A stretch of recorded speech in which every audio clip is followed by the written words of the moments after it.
You will have a sub-site on 100 domains. There will be institutional, and there will be private.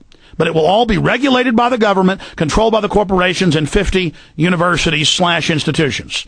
This is the new web. Why are they doing this?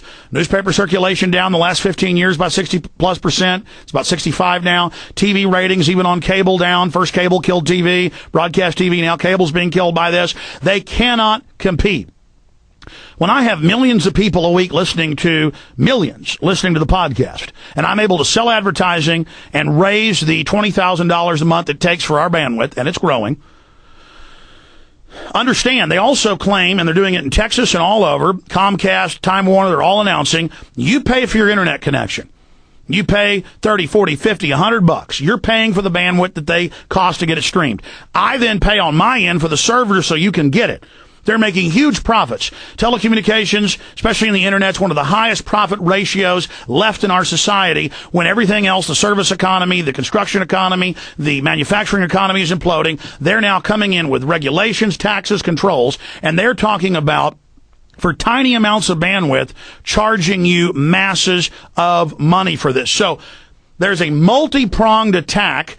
We have a bunch of detailed articles where they say it themselves. So basically, it's internet users and companies and people that have stores online. It's all over. 50 companies and 50 universities and government institutions in tandem. That's the government angles of the universities.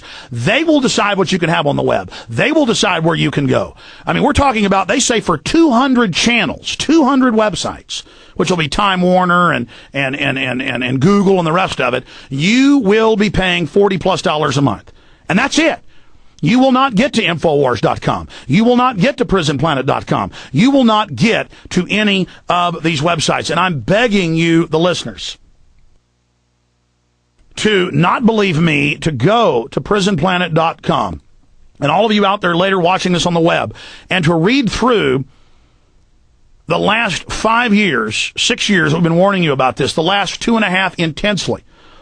The San Francisco Chronicle tech writers didn't believe us, and they wrote a big story covering our article 2 years ago, our Trojan Horse article. And that's one of the only mainstream places that has put this out. So I do want to toot our horn and say that regardless of what your political views are, regardless of what you think of us out there in cyberspace, love us or hate us, we have been on the front lines of studying this and researching it. Hours reading the Internet2 meetings in Austin and in London and in Chicago and in New York and in Tokyo, where they laugh and they always announce at the beginning of their 3-day conferences, the Internet is dead. And it's just like you paid for roads, and then they just come in and have the government hand it over to them.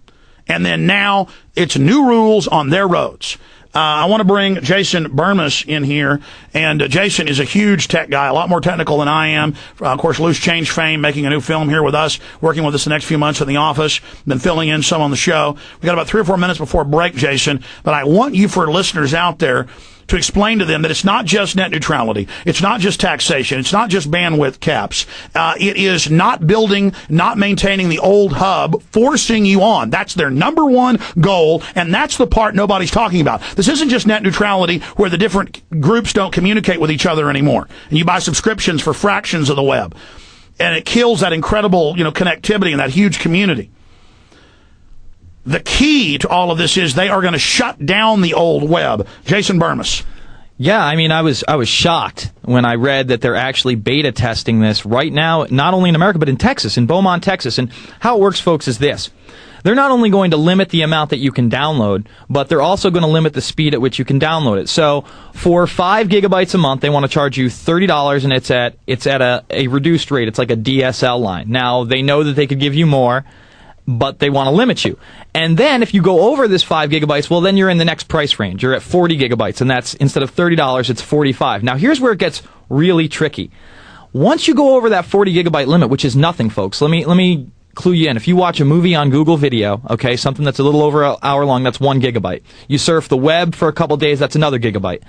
If you're one of the people like me who likes to share movies on file share networks, likes to upload things to FTP sites to other people, does it for work, we're talking about $1 each gigabyte. So say I'm working on a project with Alex Jones, and I have to send uncompressed video to Alex. Well, that uncompressed video could be anywhere from 10 to 20 gigabytes itself. So I'm going to be charged another $10 to $20 just for that day.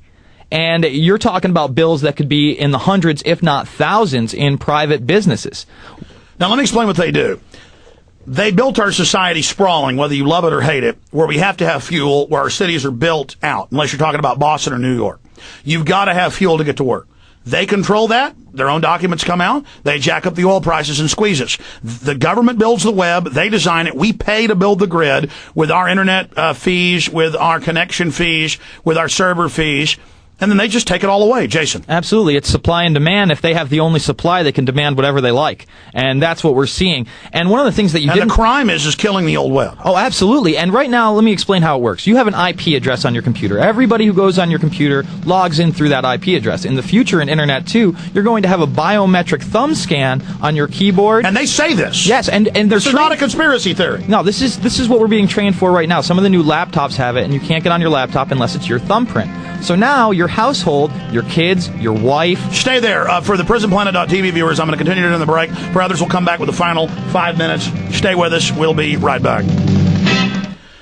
Jason, continue for everybody. Yeah, so this thumb scan, in other words, so it won't be just one IP address, Alex. It'll be your biometric thumbprint from that IP address. So instead of saying, all right, the Johnson family is on the internet today or joined this website, it's going to be Bobby Johnson or Kenny Johnson or Sally Johnson, whoever scans their little thumb, and that'll be their little profile. So, you know, someone comes in and says, you visited this website, you can say, well, I don't know if it was me, it might have been my wife, I have other people on the net, I have friends.